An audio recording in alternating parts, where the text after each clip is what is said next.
Hello, je vous ai préparé quelques vidéos pour vous présenter les personnes avec lesquelles je travaille et qui entourent mes chevaux. Avant cela, je vous ai fait une petite liste, je dirais, d'une vision d'ensemble de la petite équipe que je conseillerais à un propriétaire de constituer autour de son cheval. Donc j'essaye par ce biais de vous citer les choses qui, je trouve, sont importantes. En tout cas, ce qui est important de mettre en place selon mes convictions. On est parti? Alors, en premier lieu, je pense qu'il y a l'hébergement. C'est-à-dire que c'est hyper important que l'endroit où votre cheval se trouve, respecte ses besoins fondamentaux. C'est-à-dire du foin à volonté ou 15-20 kg par jour, une nourriture si besoin, parce que parfois le foin et un complément suffit. Donc selon ses dépenses physiques, pauvre en sucre et pauvre en amidon.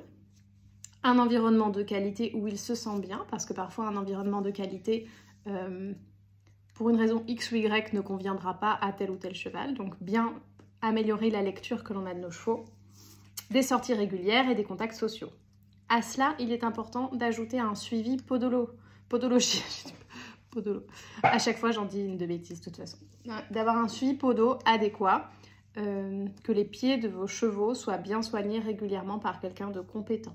Il y a plein de pathos qui sont liés à une mauvaise gestion des pieds. Donc vraiment, suivi préventif, hyper important, quelqu'un qui gère correctement les pieds de vos chevaux. Ensuite, un vétérinaire de référence avec lequel vous avez établi un protocole en cas d'urgence qui est assez disponible et qui vient annuellement ou biannuellement selon votre projet sportif faire votre vaccination et avec lequel vous avez établi un plan de vermifugation. Vermifuge, moi j'en fais 2 spécifiques par an pour l'instant, mais c'est en cours. Cette année on va travailler un peu avec des copros, on va voir. Donc attention, trop de vermifugation peut être néfaste, pas assez également. Donc bien établir en fonction de la situation de votre cheval un protocole de vermifugation adéquat. Ne pas oublier le dentiste 1 fois par an. C'est hyper important que votre cheval soit vu 1 fois par an par le dentiste. Parfois il y a beaucoup de surdents quand ils sont jeunes, hein. Ça bouge beaucoup quand ils sont jeunes. Après c'est un peu moins le cas, mais c'est important d'avoir un point régulier avec un professionnel compétent. Ensuite, à cela, c'est important de rajouter quelqu'un qui vous accompagne, un coach, un entraîneur, afin de toujours continuer d'apprendre. Alors, ça peut être aussi des vidéos en ligne, ça peut être une personne en spécifique ou des stages, ça c'est un petit peu à vous de voir. Moi, j'aime bien quand même quand il y a un lien qui se crée avec la personne qui m'encadre.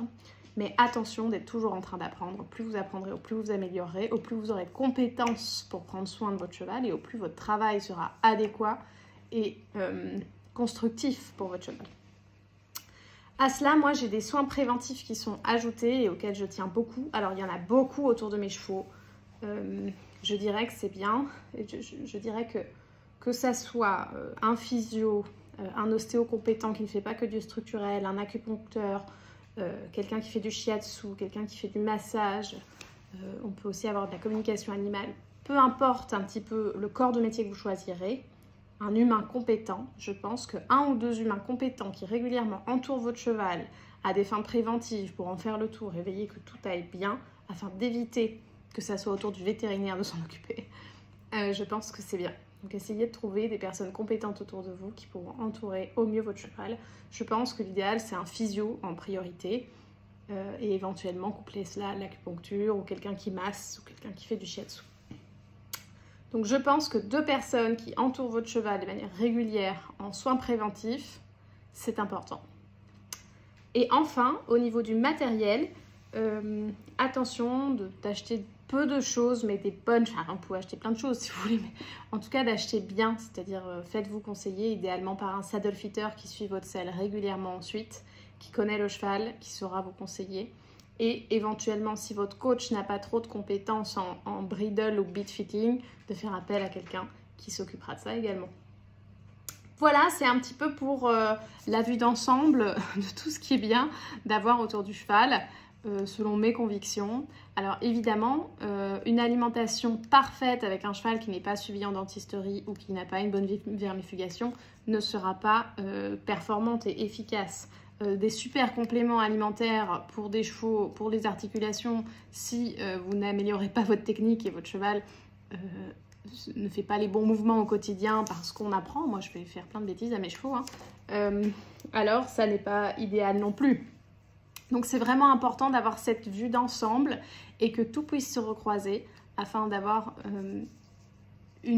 la vision la plus large possible, de couvrir le plus de prévention possible et ainsi de pouvoir installer une communication confortable et une évolution confortable avec votre cheval. À plus!